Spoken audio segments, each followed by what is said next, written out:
Emzik hocam gidersiniz. Allah'a emanet hocam.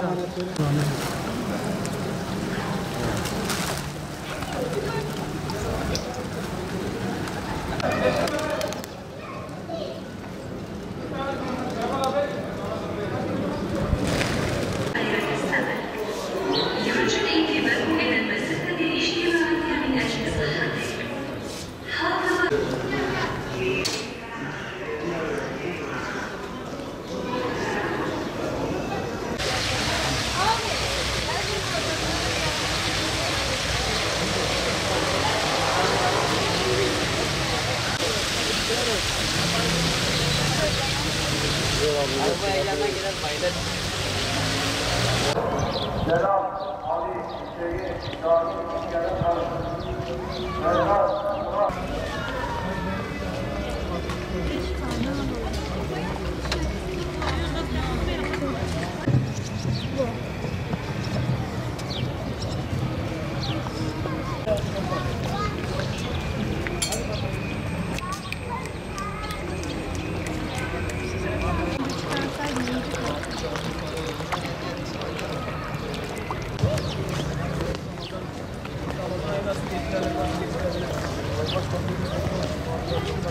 Yok, %50 yani %40, %50'ye indi yani. Vatandaş çok yani hastalıktan dolayı gelmiyor. Ondan sonra buradaki bütün herkes perişan durumdadır. Alışverişler yani en başta dükkanların yasak olduğundan dolayı vatandaş taksitlerini ödeyemiyor. Ondan sonra bütün kafeteryalar kapalıdır. Yani 3-5 günden ne biter, ne olur.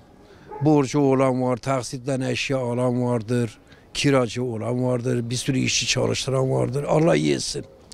Cenab-ı Allah bir an evvel bütün Müslümanları Ümmet Muhammed Mustafa'nın üzerinden bu hastalığı kaldırsın. Amin.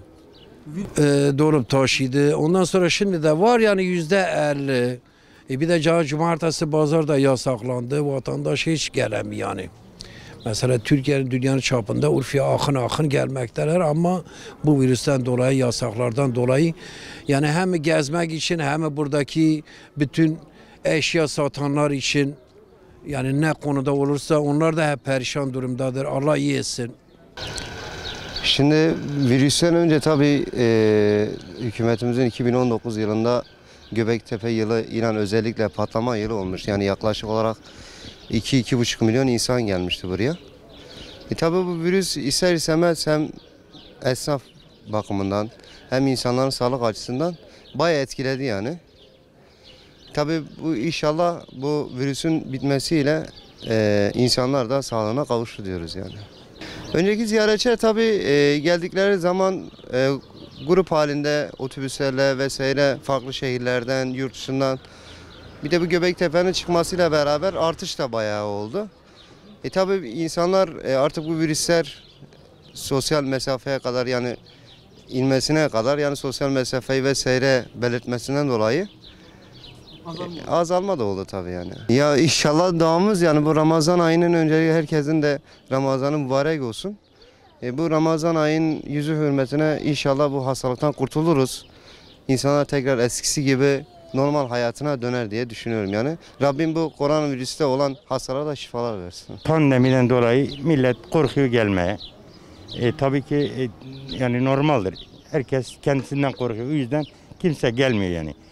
Genelde de mesela Hazreti İbrahim'in makamı, Balıklıgöl, Anzilka Gölü, Eyüp Peygamber makamı bunlar genelde yani her zaman oluyor da oruçta daha fazla yani şey oluyordu, ziyaretler oluyordu. Şimdi pandemiden dolayı buralar tabii ki hemen kapanmak üzere.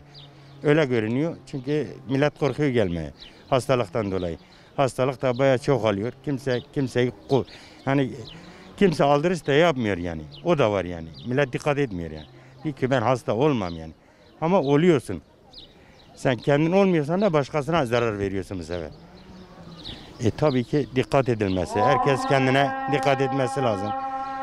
Ne bileyim yani herhangi bir temizlik, hijyen bunlara dikkat edilmesi lazım. Neden bu hastalıktan dolayı millet çıkmıyor, dışarı çıkmıyor. Herkes hastalanmasın. Yani bu iyi bir şeydir. Çıkmamamız iyi bir şey, kötü bir şey değil.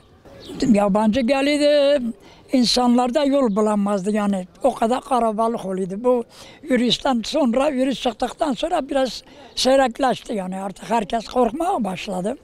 Gelmiyorlar, eskisi gibi gelmiyorlar. Pandemiyle ilgili yani bir esnaf olarak, mesela ben burada esnafım, bir esnaf olarak çok kötü geçiyor yani pandemi dönemi.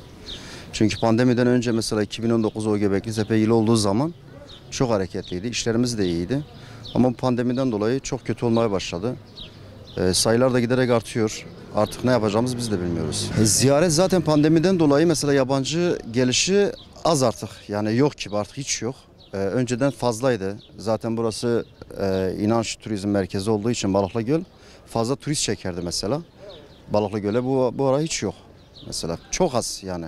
Öyle diyeyim ben size. Yani virüsle oranla mesela diyelim ki geçen yıl kaç milyon insan gelmişse bugün belki Urfa'ya bu yıl belki 100 bin gelmiştir. Yüzde artık kaç olur? %1'e mi düştü? %10'a mı düştü artık neyse. Ziyaretler azaldı. Hemen hemen yarı yarıya azaldı.